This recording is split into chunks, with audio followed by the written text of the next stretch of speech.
नमस्कार दोस्तों, आज हम बात करेंगे छत्तीसगढ़ की राजधानी रायपुर के पास स्थित नकटी गांव की, जहां बड़ी संख्या में पुलिस की मौजूदगी में कई घरों पर बुलडोजर चलाया गया।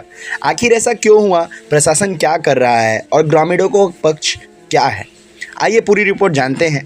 रायपुर के नकटी गांव में प्रशासन ने अतिक्रमण हटाने की कार्रवाई करते हुए कई मकानों को तोड़ा और मीडिया रिपोर्ट के अनुसार इस कार्रवाई के लिए भारी पुलिस बल और बुलडोजर तैनात किए गए थे। वही दोस्तों, प्रशासन का पक्ष अगर हम सुने कि इस नकटी गांव में घरों को क्यों तोड़ा गया, तो उनका कहना है, प्रशासन का कहना है कि जिस जमीन पर मकान बने हैं वह सरकारी भूमि है और उस पर अवैध कब्जा किया गया था। अधिकारियों के अनुसार पहले नोटिस जारी किए गए थे और कानूनी प्रक्रिया के बाद अतिक्रमण हटाने की कार्रवाई की गई। रिपोर्ट में यह भी कहा गया है कि इस क्षेत्र में भविष्य में विधायकों के लिए आवासीय परिसर विकसित करने की योजना है।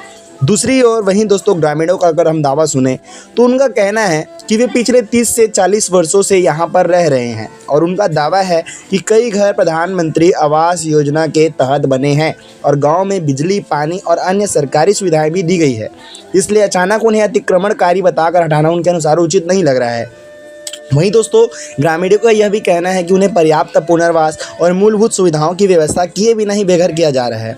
वहीं दोस्तों, प्रशासन का कहना है कि प्रभावित परिवारों के लिए वैकल्पिक आवास की व्यवस्था की जा रही है और वही दोस्तों, उनके घर को तोड़ने के बाद उनको पुनः नया घर तुरंत वहीं पर दिया गया है।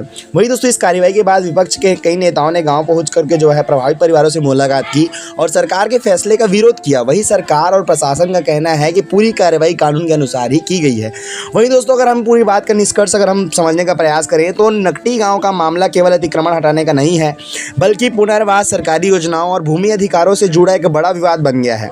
एक तरफ प्रशासन सरकारी जमीन खाली कराने की बात कर रहा है, तो दूसरी ओर ग्रामीण अपने वर्षों पुराने निवास और अधिकारों की बात कर रहे हैं। अंतिम कानूनी स्थिति और आगे की कार्रवाई सभी की नज़र बनी हुई है। वहीं दोस्तों, उनके पास उचित पट्टा नहीं होना, रजिस्ट्रेशन कार्ड कुछ भी नहीं होने के कारण उनके घरों को तोड़ा गया है, ऐसा सुनने में आ रहा है। और वहीं दोस्तों, बात किया जाए तो बिना रजिस्ट्री के मकान बनाना क्या आपको उचित लगता है? आप इस पे पूरा हमको राय कमेंट करके जरूर दीजिएगा।